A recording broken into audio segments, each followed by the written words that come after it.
কথাগুলো মন দিয়ে শোনো, আশা করি তোমরাও বুঝতে পারবে। তো এই কথার সঙ্গে তোমাদের মত কি অবশ্যই কমেন্টে জানিয়ে যাবে। আমার মত তো উনি যা বলেছেন কথাটা একদমই ঠিক বলেছেন।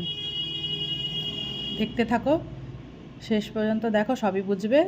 আর কমেন্টে কিন্তু অবশ্যই জানিয়ে যাবে মতামতটা কি। তো ফেসবুক স্ক্রল করে যেটা বুঝলাম, আজকে কলকাতায় মেসি এসেছিল। আর ফেসবুক স্ক্রল করে এইটাও বুঝতে পারলাম যে মেসিকে কেউ দেখতে পায় নাই, দেখতে পেয়েছে কিছু গুণী মানুষজনকে। আসল ব্যাপারটা কেউ বুঝতেই পারে নাই। আসলে ওনারা বলতে চেয়েছেন মেসিকে আমরা পয়সা দিয়ে নিয়ে এসেছি, শুধু আমরাই দেখবো, তোমরা আমাদেরকে দেখার জন্য পয়সা দিয়ে এখানে এসেছো। মানে রোজ যাদেরকে টিভিতে দেখা হয়, রোজ যাদেরকে সামনাসামনি দেখা হয়, তাদেরকেই পয়সা দিয়ে মানুষ আবার দেখতে গেছে। এইটা হচ্ছে গুছিয়ে বাগিয়ে মানুষকে বোকা বানানোর একটা অনেক বছর ধরে তৈরি করা মাস্টার প্ল্যান, যেটা সাধারণ মানুষের আইডিয়ার বাইরে। তো ওনারা যে এত মানুষের ইমোশন নিয়ে খেলতে পেরেছেন, এতে কিন্তু ওনারা খুব খুশি হয়েছেন। কিন্তু কষ্ট করা পেয়েছে এত মানুষ যে তাদের কষ্ট করে রোজগার করা পয়সায় টিকিট কেটে তাদের লেজেন্ডকে দেখতে গেছিল একবারের জন্য। একবার তো দূরের কথা, এক পলকের জন্যও কেউ দেখতে পায়নি। তাদের কি হবে?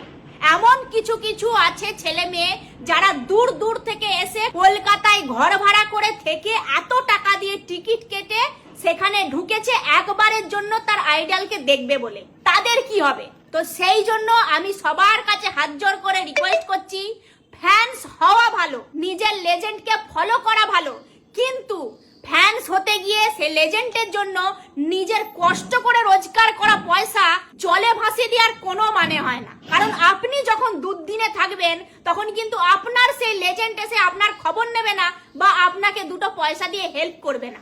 তাই ফ্যান্স হওয়া ভালো, কোনো বড় মানুষকে ফলো করা ভালো, কিন্তু এতটাও বেশি অন্ধের মতন বা আবেগে গা ভেসিয়ে দেওয়া উচিত নয় যাতে আমার জীবনের শেষ পুঁজিটুকু সেখানে শেষ হয়ে যায়। তাই যারা এত টাকা খরচা করে সেখানে ঢুকেছিলেন মেসিকে দেখবেন বলে, তাদের জন্য সত্যিই খুব খারাপ লাগছে।